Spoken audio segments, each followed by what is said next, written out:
Hey, we're back with What's Wrong with This Picture with Dennis Guillaume. I'm Dave Dufour. We're talking about planning your next RV trip photographically. And, you know, there is so much equipment that you could possibly take along with you, but you really have to watch out for that gross vehicle weight rating. So a little planning can help you lighten the load to just those things that you need, right? Well, and being a little realistic about it helps, you know. Okay. I had a friend who was a producer for Dick Clark Productions years ago, and he retired to his sailboat in the Gulf of Mexico. And he told me one time, he said, it's a great way to live. You pull into these little ports and, you know, and visit with people. And he said, the thing you have to remember is if you buy a shirt, you have to throw a shirt away because there's not much room on a sailboat. Right, yeah. It strikes me. That's right. That an RV isn't that much different. Someone will tell you that I can't take all that stuff. There's not room. That's you know? right. And in fact, at one of our other shows, I think the host was even talking about that. Yeah, when you bring something on, something else has to go out. I think Nick Russell was the one who was talking to us about that. That weight rating is important, but it's also the space situations. You could overload a whole travel trailer with photo equipment, I'm sure. Oh yeah, well let me show you. Okay. Well, I guess the first question here is, you know, we have people who shoot at all different styles of shooting and all different styles of photography, and basically all different levels of, you know, how complicated would they. How deep into the science essentially are they? So how do you decide? Point and shoot, is that what you want, or a DSLR with all the stuff that you can bring along with that? I think the first thing you have to do is you have to decide what kind of pictures do I take. We all have a style. We develop a style eventually, and we have interests, and so you have to ask yourself, what am I interested in? What do I want to show my friends and my family when I get back from this trip?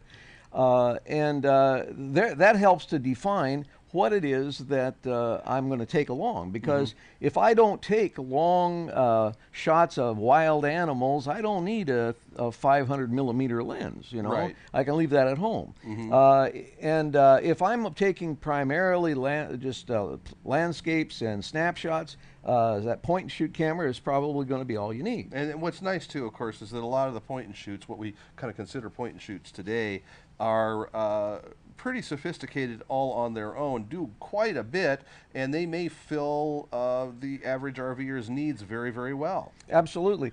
So it really depends on how much stuff do you want. Are you comfortable carrying around? Okay. Now, if you follow me around when we're traveling, it's kind of ridiculous. You know, the stuff that I cart around in our SUV is just bordering on silly. Right, but you know how to use all that stuff. I'd like to tell myself I do. Okay. So one of the things I think you have to ask yourself is, am I going to take a point and shoot, or am I in the DSLR range and I'm taking a little bigger camera with me? Because that's going to tell you there are a few other things go along if you're going to take some of that stuff. Okay. The only caution with a point and shoot is, I suppose, if you're going on an important trip, a long trip, I would say take a backup camera with you. That's not a bad idea, you too. know, you never know when something's going to go wrong with any camera. They're pretty good these days, and they're very durable, but you might want to take a backup with you. Take an extra. Yeah. Yeah. It's the same old story, you know, with other components and accessories. You take a little extra along, and it saves you every once in a while. Okay, so now what is some of the stuff that you've brought with us, and show us what these things do. Well, let's start off ridiculous here. Okay. If you're one of those people that goes up to Alaska and looks for that wild animal photography and that sort of thing, gets out into the woods, gets out in there, really outdoors. You've had the experience of having to put a camera on this shoulder and then your other camera on that shoulder, and you're walking through up this trail and trying to grab onto branches of trees and pull yourself around, and these things are swinging around back and forth and they're banging into each other, and so you got one around your neck. You end up very bruised by the time you've made it up the trail. Well, and your camera can end up bruised too. That's true. So I discovered a thing, and I think it's dynamite. Now I look kind of silly in it, but this is a vest, and this vest has a place to hang my big camera with with my long lens right in front of me. Okay, so there's an actual kind of a slip. Yeah, clip. and there's a knob on the bottom of the camera that fits into that slot. It can't come out unless you turn it sideways. But the thing about it is, you can put a camera here with a very long lens, and it's comfortable to carry. And then there's a holster over here that you can hang your backup camera if you're carrying two. Okay. So I can put this vest on. It's comfortable. It distributes the weight. And it even has tether lines that I can hook to the camera ring, so that if I drop the camera, it won't hit the ground. It stops it from hitting. It So grabs it there. it's a great, relatively inexpensive device. You got a pouch here. No, that's the holster. That's the holster for the other Yeah, camera. yeah. And then you've got These are just straps and things that help to stabilize it. But Okay. in any case, I think it's a great idea if you happen to be frequently in that situation where you're carrying a couple of large DSLRs with a big lens or two, and you're trying to walk through the forest and climb mountains and go on hikes that are kind of difficult. So What else have we got here? let's look at lenses. The question, if you're into the DSLR thing, then you're into lenses. And the problem with that is they get kind of heavy. This is a 28-300 lens. This thing stretches out there quite a ways. Gotcha. And it weighs a ton, you know. It doesn't weigh a ton the first time you pick it up. It's after you've carried it for 5 minutes, and then it starts to There weigh. you go. But in any case, yeah, you're going to have this. What other lenses do you need?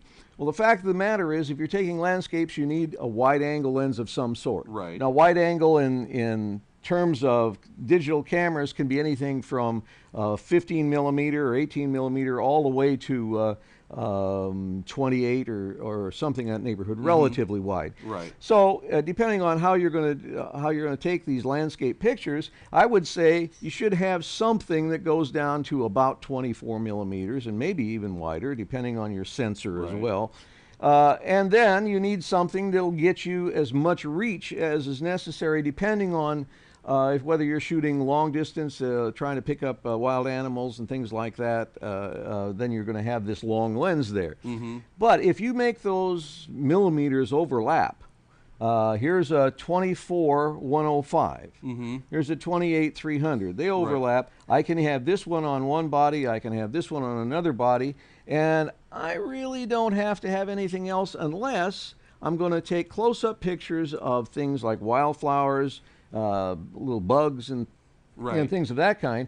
Then I probably want to have one macro lens. Macro lens is for extreme close-ups. Yeah, and in my case, it's a 100 millimeter macro, but it could be anything else. So lenses are one of the choices. If you choose well, you only have 2 or 3 lenses that you need to take with you. All right, and great. so it's not that big a deal. Okay. In terms of other equipment, there are filters. We talked in our last episode about neutral density filters and polarizing filters. Right. If you're working with a DSLR, just make it a habit of taking a circular polarizing filter with you. Not a linear one, because they mess up the sensing devices inside. Oh, gotcha. Okay. But so you have to be careful. Your camera shop, if you're they'll into know. this, go to the camera store and they can help you pick that circular polarizer is a great idea. Got it. And a neutral density filter, if you're in the habit of taking a lot of landscape pictures and things like that, it helps you control the Now, light. what about flashes? Flash is something else that I think you need to have with you all the Most time. point and shoots have a built-in flash. Now, Yeah. But that may or may not be suitable. It could be okay. In most cases, for a point and shoot, that's adequate.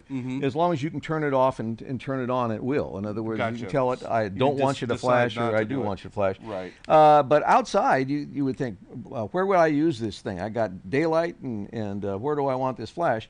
Especially in bright sunlight, where you may be partially in shade and partially in bright sunlight. Right. One of these will give you the opportunity to use what we call fill light, and help to even out the shadows and highlight the facial features, for example. If if you somebody's stand in the partially shade. backlit and Yeah. you want to brighten them up just a little bit, Yeah, then you can use a flash. it's a great idea, and something that And you some of the just really point and ought to shoots go. have sort of a fill flash setting as well. I mean, Right. that you can actually use. Yeah. Okay. You've got a huge bracket over there. What is Yeah. that? Well, this is one of those things that you almost have to have, you know. Oh, I can tell. Yeah. Do you? I think you can exercise on that.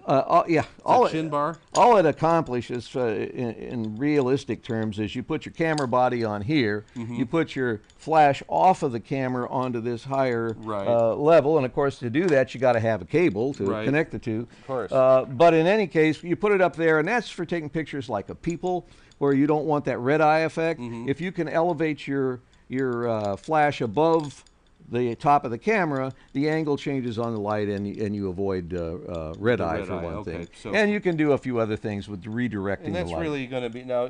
Obviously there's red eye protection that's built into some of the flashes, but that's possibly even a better idea depending. Yeah, on that the red situation. eye built into flashes sort of works. Okay. But you can't always be sure. And of course, you've got red eye elimination in your software too when you're processing the pictures. I see you brought some cleaning supplies, and I think Yeah. that's really something that's really important. And we ought to kind of maybe touch on that. Digital cameras are no different than any other camera. The lenses out front can get dust and dirt on them.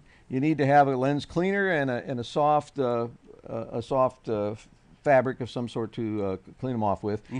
Compressed air is a good idea to blow dust off of the outside of the, Now, of the camera. can you misuse this stuff? I mean, I'm not talking about inhaling it or doing something stupid. Yeah. But I mean, can you overuse it or spray it incorrectly or anything Well, like that? yeah, the one thing that's different about digital cameras that we didn't have the issue with film cameras is that there's a sensor on the inside. The sensor can, even with the self-cleaning stuff that goes on, the vibrations and everything they have them do, you can get dirt or dust on the internal sensor. Right. Now, there is a way of putting it in cleaning mode, and there's a cleaning cycle. The mirror goes up for you and stays up while you clean the dust off of that sensor. You have to be very careful about how you do that.